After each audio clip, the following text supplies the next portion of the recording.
سن کے کچھ نہیں بولی، چپ ہی رہی۔ وہ سمجھتا تھا کہ جیسے میں کسی چیز کی کوئی تمیز جانتی ہی نہیں ہوں۔ اپنے آگے وہ دوسرے شخص کو بالکل حقیر سمجھتا تھا۔ ایک بار وہ اپنے لیپ ٹاپ پہ کچھ کام کر رہا تھا، میں نے اس کی بلیک کافی سائڈ ٹیبل پہ رکھ دی۔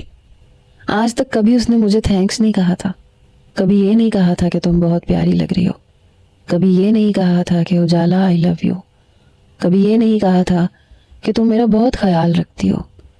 میں اپنے کانوں میں پہنی جیولری اتار کے ڈریسنگ ٹیبل کے دراز میں رکھ رہی تھی۔ اس کے بعد اپنے بالوں کو کھول کے برش کیا، ہاتھوں پہ لوشن لگایا، آ کے بیڈ پہ لیٹ گئی۔ وہ شاید اپنا کام کر چکا تھا، کافی پی رہا تھا۔ میری آنکھ لگ گئی جب اس نے مجھے ہاتھ سے پکڑ کے ہلا دیا۔ میں ہڑبڑا کے اٹھی، کہنے لگا کافی کا کپ رکھ کے آؤ۔ مجھے یہ سمجھ نہیں آتا تھا کہ وہ مجھے سمجھتا کیا ہے۔ کیا میں انسان نہیں تھی؟ کافی کا کپ وہ خود بھی رکھ کے آ سکتا تھا۔ میں اٹھ کے کافی کا کپ کچن میں رکھ کے آئی، دوبارہ لیٹنے لگی تو کہنے لگا ادھر میرے پاس آؤ۔ پھر مجھے اپنے ساتھ لگا لیا، میرا ہاتھ اپنے ہاتھوں میں لیا، میرے ہاتھ کو بڑے غور سے دیکھنے لگا۔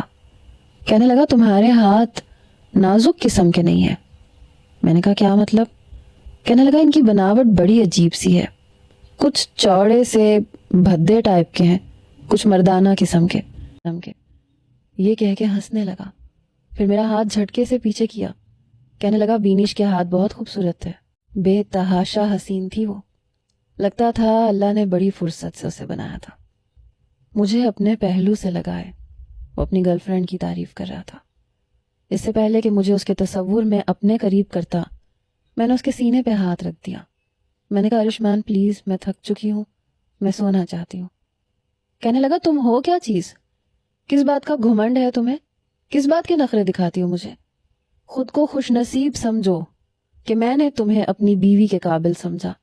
معاشرے میں تم میری بیوی سے جانی پہچانی جاتی ہو۔ میں نے کس دل سے تمہیں قبول کیا ہے یہ میں جانتا ہوں، تمہارے پاس کس دل سے آتا ہوں یہ میرا دل جانتا ہے، اس لیے مجھے روکا مت کرو۔ وہی سخت لہجہ، پتہ نہیں اس کے اس لہجے کے سامنے میری زبان کیوں بند ہو جاتی تھی۔ اس کی منمانیاں شروع ہو چکی تھیں۔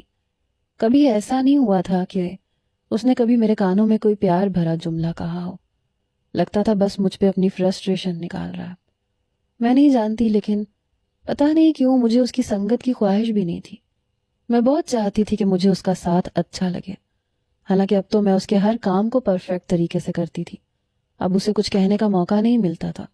کھانے میں ایک چائنیز اور اٹالین ڈش موجود ہوتی تھی، اس کے کپڑے، اس کے جوتے، اس کی ہر چیز اس کو جگہ پہ ملتی تھی۔ اسے کچھ بھی ڈھونڈنا نہیں پڑتا تھا، مجھے آواز نہیں دینی پڑتی تھی۔